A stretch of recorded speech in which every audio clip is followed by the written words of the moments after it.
Nuevamente en el aire estamos tratando un tema que hemos tratado desde otros ángulos, como es el tema de la alimentación. Hemos hablado de determinados alimentos, de la higiene, la manipulación de alimentos. Hemos hablado en algún momento también, de que muchos alimentos se tiran, se desperdician, que con los alimentos que se desperdician muchas veces... Que 1/3 de los alimentos del mundo no se utilizan como se deben utilizar. Y se pierde la posibilidad de alimentar gente que lamentablemente está sufriendo desnutrición. Y estamos en comunicación con el doctor Raúl Osvaldo Benítez. Es economista, ha desarrollado toda su vida desde el punto de vista profesional en temas económicos, pero la relación, y ahora vamos a preguntarle que nos explique un poquito cuál es la mecánica de su labor, tiene que ver con lo que decíamos recién, el hambre en el mundo. Un gusto, doctor. Un gusto, qué gusto escucharlo a ustedes desde acá, desde Santiago de Chile. Bueno, pensábamos que era pensábamos que estábamos un poquitito más cerca, pero bueno, ¿dónde está? ¿En Santiago? Mire, la FAO, que es la Organización de las Naciones Unidas para la Alimentación y la Agricultura, la oficina central está en Roma. Ajá. Y después tiene 5 oficinas que se ocupan de los países, de las regiones. La oficina para América Latina y el Caribe está situada en Santiago de Chile. Sí, bien. Esa información la teníamos, pero como era argentino... Pensamos que estaba de visita en su patria. Bueno, un gusto, doctor. Un gusto. Bien, el programa es Radio Provincia de Buenos Aires, se emite los sábados, es del Consejo Profesional de Química y se llama El Consejo le aconseja. Dentro de todos los temas que tratamos de la actividad química, uno de ellos era la alimentación. Hemos tratado temas de higiene, la manipulación de alimentos, conservación de alimentos. También hemos hablado en algún programa de el hambre en el mundo y el desperdicio a veces de alimentos, la gran cantidad de alimentos que se desperdician. Cuéntenos un poquito este informe de la FAO respecto de la alimentación y si desciende o no el hambre en el mundo. Bueno, cuando la FAO, junto con otras 2 agencias del Sistema de Naciones Unidas, que es el Programa Mundial de Alimentos y el Fondo para el Desarrollo Agrícola, han preparado o preparan anualmente el estado de la inseguridad alimentaria en el mundo, donde el indicador más relevante que se publica es el porcentaje y el número de personas subnutridas que tienen un déficit de alimentación a nivel mundial, y por países y por regiones. Acá tenemos 2 buenas noticias. La primera buena noticia es que el hambre en el mundo está descendiendo. Uno, cuando viene analizando la serie de personas que tienen hambre desde los 90, donde se fijó de base para el cumplimiento de las metas del milenio, ve que a nivel mundial hay cada vez menos porcentaje de personas con hambre, hay menos personas con hambre. Esto ya es de por sí una buena noticia. Ahora bien, la segunda buena noticia tiene que ver con nuestra región, con nuestro continente, con América Latina y con el Caribe. Porque de todo el mundo, la zona donde mejor evoluciona esta lucha contra el hambre es justamente en América Latina y el Caribe.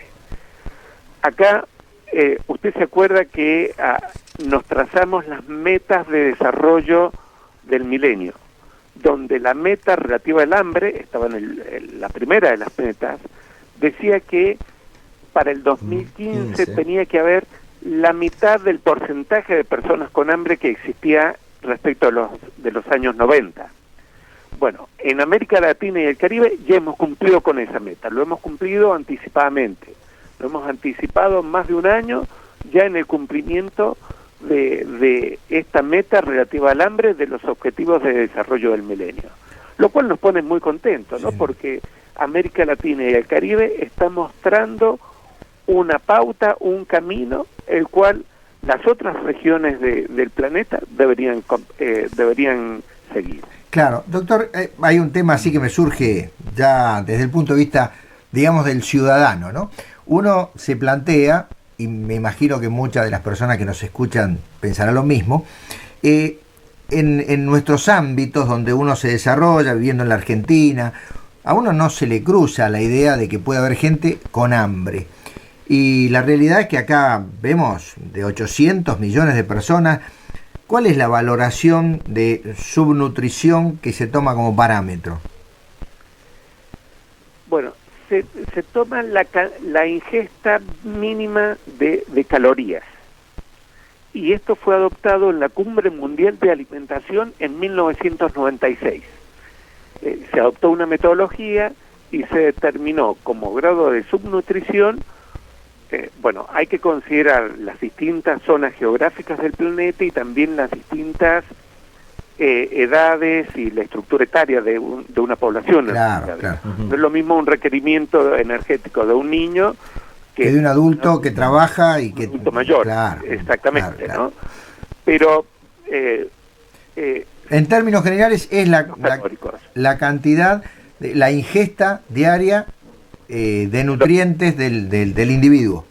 Exactamente.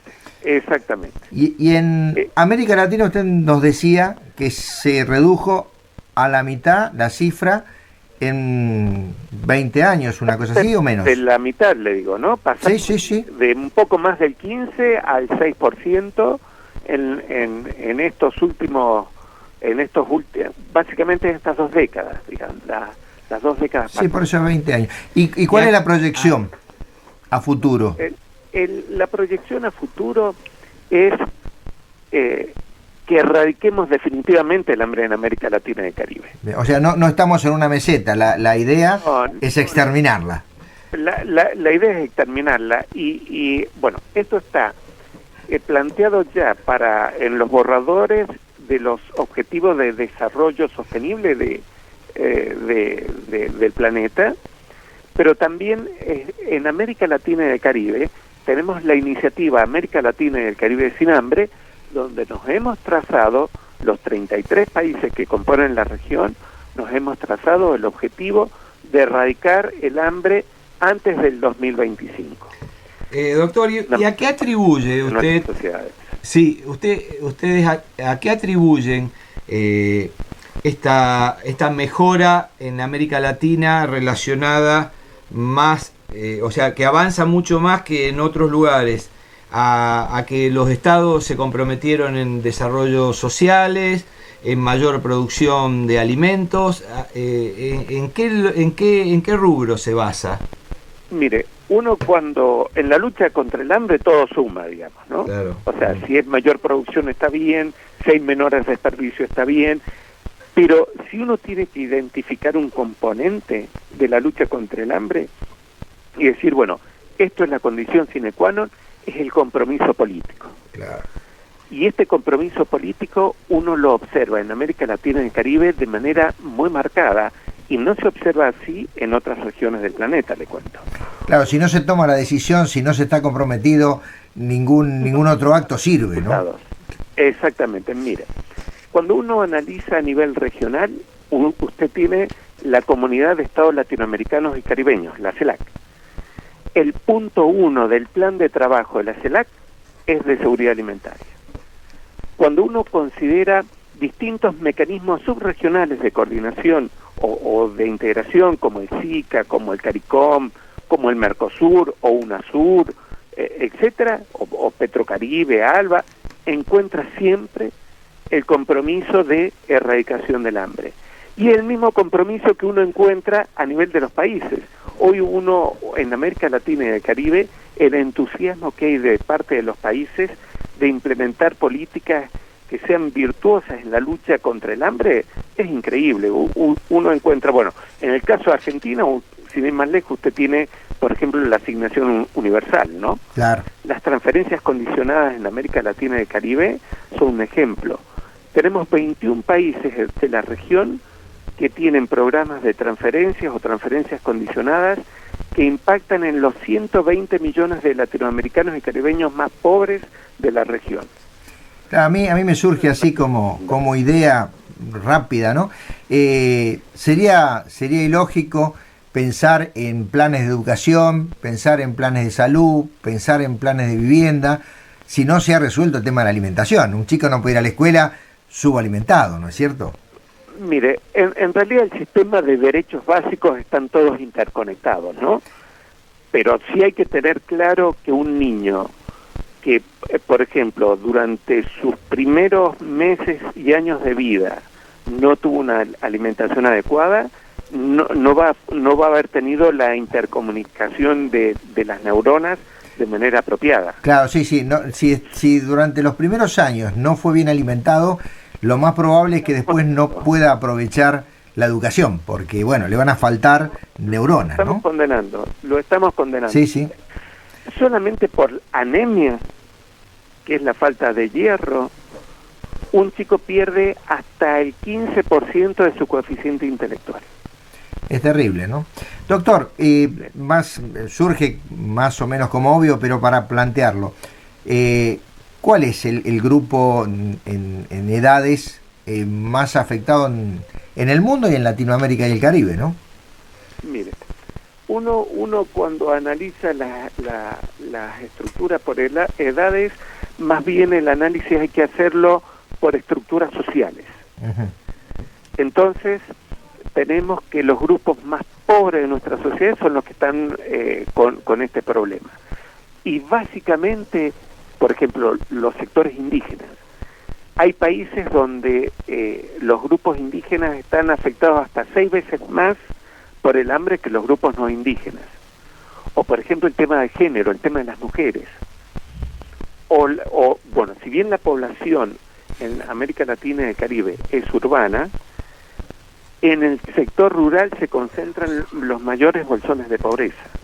Entonces, a lo mejor no nos deberíamos fijar tanto las estructuras etarias, sino sí estos bolsones de pobreza que existen en la región. Pero está claro que cuando uno va a las herramientas, sí tiene que fijarse probablemente en lo que sean los primeros 1000 días de las personas, que van desde la gestación hasta desde la concepción hasta los 2 primeros años de vida, digamos, ¿no? Esos primeros 1000 días probablemente determinen el resto de su vida para adelante. Exacto. Y así, mientras más temprano ataquemos este problema, mientras a edades más tempranas ataquemos este problema, menores inconvenientes vamos a tener en el futuro. Doctor, le agradecemos muchísimo su presencia. Y permíteme, lo voy a comprometer para un tema en particular para tratar en relación al hambre. Lo vamos a pautar y si usted es tan amable nos va a brindar su tiempo. ¿Puede ser para más adelante? Sí, por supuesto. Nos estaremos comunicando. Desde ya, muchísimas gracias por habernos atendido. Un gusto. Hasta luego.